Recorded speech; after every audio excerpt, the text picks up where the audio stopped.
there. It wasn't there. But that's what even the Bhavishya Purana was talking about a future thing about Muhammad sallallahu alaihi wasallam, and it is it's from Asar Veda in the Puranas. Again, it's a future thing. This is what we're talking about, future things. So that's why we have to take all of this. Muhammad sallallahu alaihi wasallam said about the previous books. We don't accept it. We don't deny it. Right? Because it might be, might not be from Allah subhanahu wa ta'ala. But anyway, anything that can relate and connect to them, we can use that to show it to them. It's not something foreign to you. It's in your own books. So at least you can relate them and get them to understand. But this could be referring to Jannah, because Jannah has eight gates. That's true. That can be also true. That can also be true. We can connect it to Jannah also, because also something that there are 8 gates. No, it says 8 circuits and 9 gates. 8 circuits. Circuits and 9 gates. But it also says there is eternal life in it. Yes, that's true. That's a good point. And divine light. So it can also be. So there are many different ways you can go with this. But yeah, of course, at least our scholars, many of the scholars say this refers to Kaabatullah. We talks about Tawaf and all, and talk about Athar Veda, which is Ibrahim alayhi salam. Because one important thing why which they say that, he says Brahma stayed in this abode. Because of that they say it means Kaabatullah, because Ibrahim alayhi salam was there, he did the sacrifice there. That's why they say it means Kaabatullah. But of course it's not perfect knowledge, right? And then we'll come to reincarnation next. But we talked about Kaabatullah also, we talked about Muhammad sallallahu alaihi wasallam. So quick recap, right? Like I said before, you can use these verses to relate them to, which is the best verse we talked about before, about Muhammad sallallahu alaihi wasallam. Who remembers that? Which was the verse about Muhammad, which is very clear in the Veda? Samveda of Bhavishya Purana. Because the word Muhammad is very clearly there, right? And even these have Muhammad in it, if they can read Sanskrit. Ahmad actually is hard because they might even not say it's Ahmad, the way it's written. But Muhammad, wherever it's Muhammad, this happens also. It's very clear, right? So it should be very clear to understand that. Here it's not Muhammad, it's Muhammad written there. So there's no ha in there in Hindi or Sanskrit when it's written there. Okay, so now let's move on to reincarnation. This is a very important philosophy in Hinduism. They tell you, oh, we have like 7 lives, we die and we come back and we take different bodies. The spirit lives on. It's just the body we keep changing and take different. But you know what? Actually, Bhagavad Gita, which is a book which the brother gave me, and I reward him. This Bhagavad Gita, if you read, it says that it's not a logical thing. Nobody should believe in reincarnation, right? It's a contradiction. Other parts, of course, has a different thing. But see, it says very clearly, the ignorant believe that unmanifest Brahma, the God, incarnates or takes manifestations because they do not completely understand my highest, immutable, incomparable, and transcendental existence. They don't understand it. People who are illogical, people who believe that, right? So any incarnation is all man-made stuff. It's not true. That's all. Anyways, but how will you tackle a Hindu who says about incarnation? So remember this, you have to contradict every philosophy they believe in. Most important thing is to get them to understand monotheism. Right? Once we get into monotheism, accept that, then we show them the Quran is a book that's been preserved. So now let's go about the facts in the Quran, right? Because if you go into a tangent trying to prove about incarnation, you will not get anywhere. Right? Because how he'll say something, you will say something, right? How will you get to come to a common agreement? That's why don't talk about things which are hard to grab. Even like for atheism, rather than talking about evolution, it's easier to talk about Earth and the moon and those creations, right? Because of evolution, they come with all kind of weird theories, right? But Earth, moon, sun and all, it's hard to come with those things. That's why you should understand your ground. So with this also, with Hindus, if you want to talk to them, talk about caste system, talk about monotheism, which is in their books. You can relate, we'll talk about that. You can talk about Muhammad sallallahu alaihi wasallam in their books. Talk about those things. And incarnation, then say, yes, we don't believe in that. You can say that, right? But again, you can use this verse, yes.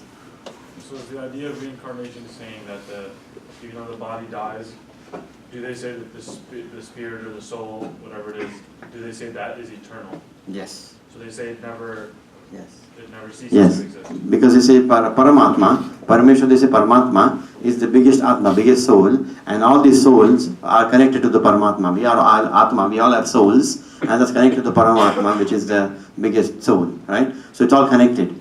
So this spirit can never die because it's from the Atma of God.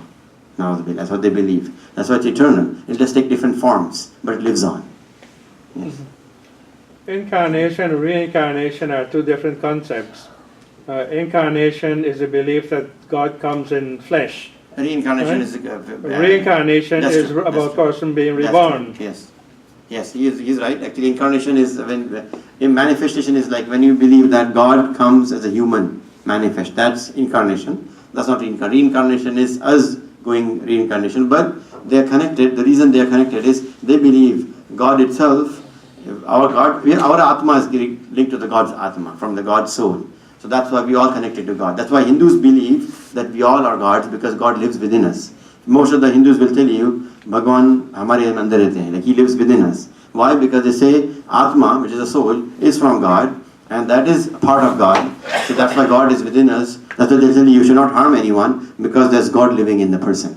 And that's why they worship anybody pious, they say that's God, there's a incarnation of God. That's why they link reincarnation and incarnation by saying that everybody good is actually a manifestation of God in him. That's why they themselves are confused, like Allah SWT says, right? That yes, I don't know, the one. Yes. There is another concept of infinity. If the reincarnation is occurring, it will occur for infinite because Atma doesn't die. So there's also one argument that What happens ultimately, right? Yeah, ultimately, that's what Zaid also asked. A good point. The sister is saying, if always we keep resurrecting and reincarnating, what happens ultimately? They believe all Atma ultimately goes back to God. Ultimately, we'll have any n number of lives, we'll all unite with God. That's a foundation estimation. That's why we have to read Nirvana. And Nirvana is the final state where you unite with God. That's the Nirvana. We have to reach that level, and to reach until you're not good, you will never do. You'll keep coming back again as bad person. That means you didn't reach Nirvana. You haven't become pure yet. And once the day you do, you'll stop exist. You'll unite with God. That's it. Then you will not be there anymore. You understand? That's like the concept. Yes. So the concept of Sufism, the Wahdatul that concept, Yes. so that is also Yeah, because these things are usually similar. They get from the same root. That's why people like Sufism. Like many of the even Christians like Sufism and all. They talk about it. Yeah, but Tazkiyah, we don't deny Tazkiyah. We have to have Tazkiyah. Tazkiyah to Nafs is very important. It's in the Quran and Hadith. But Sufism goes some mystical ways and all, which we don't. Yes. So they believe that if you're bad, you can just live forever and ever. Yeah, but you'll not be having a good life. They say if you're bad, you keep getting born again and do something bad. Until you become good, you'll never reach the soul of purity. Until you become pure, you keep coming again as a bad person. What if you're pure, like in the first life? First life, then you'll get nirvana. They say like some people, like Buddha and all, they were pure, they got nirvana, they united with God. That's why they say that he's reached nirvana. Nirvana is the ultimate state. Like ihsan in us, we don't unite with God, but we get ihsan. That's the, we have to reach the level of ihsan, which is what? What is ihsan? Anyone? It's Islamic concept. more than adult. What he said? More than adult justice. Okay, Adal, she said. Highest level of piety in God. Ihsan. Highest level of piety. Highest level of piety. Ihsan. My son is doing good thought, good deeds, right? Okay. Yes. Well, the hadith says ihsan is to worship Allah as if you are seeing Him. Exactly, yeah. كأنك تراك فإنه يراك. That Rasul said that the ihsan is to worship Allah as if you have seen Him, as if you see Him, and if you don't see, know that He sees you. That means that state of that it's not just only worship doesn't mean praying salah. All your life you should be living a life as if Allah is right here watching me right now. I'm seeing Allah everywhere I am.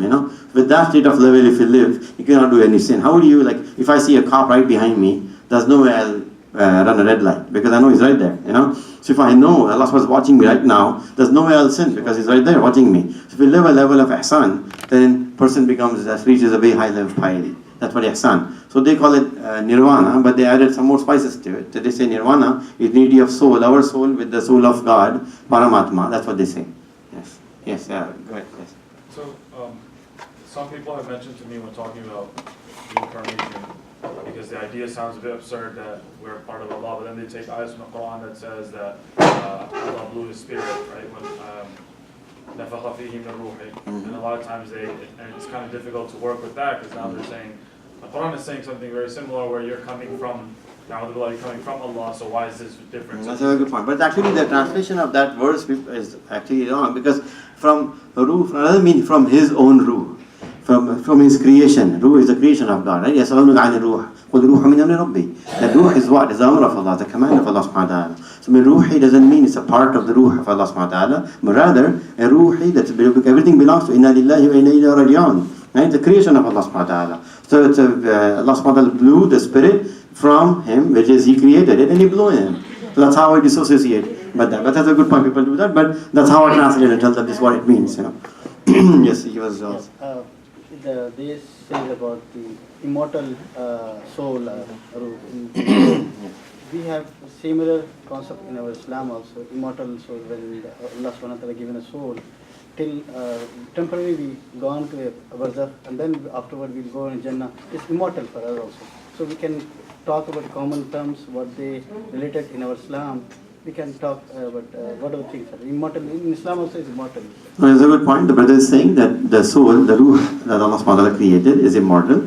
In a way, that the thing is, any ruh that Allah subhanahu wa ta'ala created is, of course, is going to be there forever. The ruh is going to be there forever, but Allah created. So we are not here forever. So but we will be forever. Yes, it might be in hellfire or in Jannah. May Allah subhanahu wa ta'ala make it that inshallah we end up in Jannah, inshallah by His mercy. But yes, but that's after recreation, because at the end, everything is going to die. All the souls are going to die. Yes. So it's only after recreation, then they're going to live forever. Yes. Because we will, the way it is, we are born, Allah subhanahu wa ta'ala unites the soul, we come in this world. When we die, the soul is taken out, but still soul still exists. Yeah. And then when we go to the qabr, the soul is put back, we ask in the grave, whatever. Then we go to Illiyin or Sijjin, as per the Quran says, right? But then, before the Day of Judgment, the Shaykh said, when the Day of Judgment happens, everything will be destroyed, everything. But Allah will recreate. There's different things about it, but regardless, what will happen, then we'll be resurrected again, inshallah, on the Day of Judgment. But regardless, we don't believe, we can come with a common path from them, but we can tell them, you know what, we don't come back ever. Right? It's not that we'll come back as a dog or a monkey. We don't do that. And that's another thing. Yes. You know the Islamic state of purity, right? That when it's impossible to sin. Like it's impossible to sin when you reach that state. Oh, okay. Brother Zaid is saying it's impossible to sin when you reach that. Actually, I won't say it's impossible to sin, but you have to find out what's the definition of sin, right? So if we define sin as a willful disobedience to Allah subhanahu wa ta'ala. That's why we say Ambi alayhi salatu wasalam don't sin, because they don't do willful disobedience. Like you can say Adam alayhi salam did what he did, it's not a willful disobedience. That's what we say, many of the ulama translate it as willful disobedience of Allah subhanahu wa ta'ala. So Ambiya don't do that, right? But it's better not to get into the topic. Yes, we don't believe the only one who's perfect is Allah subhanahu wa ta'ala. There's nobody perfect other than Allah, no one.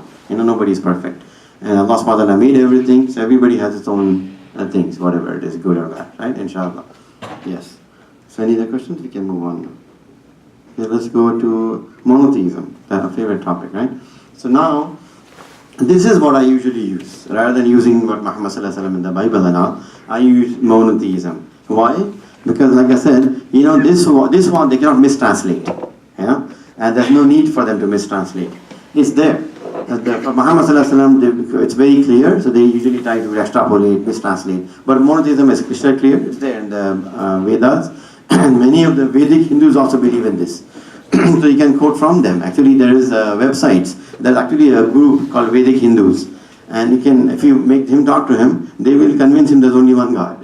They themselves will convince him. So there are so many Vedic Hindus. So that's why this is an easier topic to talk with any Hindu.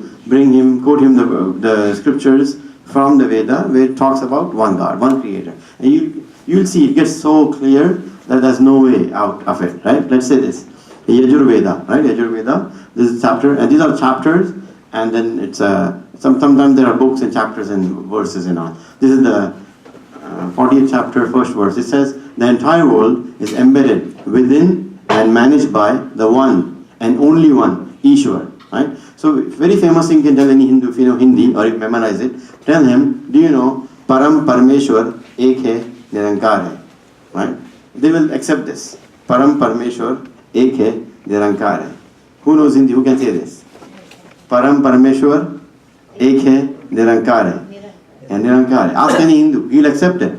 Every common Hindu knows this because they've been taught this परम परमेश्वर एक है निरंकार है. I used to tell them, जब वो एक है, तुम इतने कहाँ से लेके आ गए? Right? Just tell him, simple, right? It's very logical. I went to start in a cab in Bombay, right? He started saying Jai Bhim. He started saying Jai Bhim. I asked him, why Jai Bhim? Why not Jai Parameshwar? He was like, आप बड़ी ज्ञान की बात करते हैं. और बताएं मेरे को. So he was very happy. He said, I talked very nice. Please tell me more. So we had a long conversation after that. But my point, so first thing is always talk about, get them to monotheism. So I told them, why beam, right? Because you say, Param Parameshwar Eka Nirankar, there's no God except one, right? So why have so many?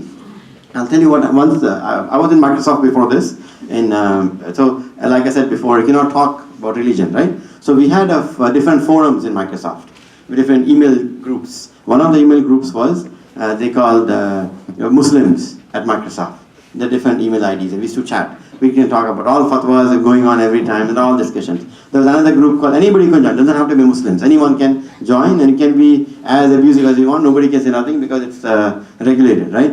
So anyway, there's another group was Hindus at Microsoft. I became a member of it, right? To ask questions and all. So I would ask innocent questions, but my question was not a question to make them think, right?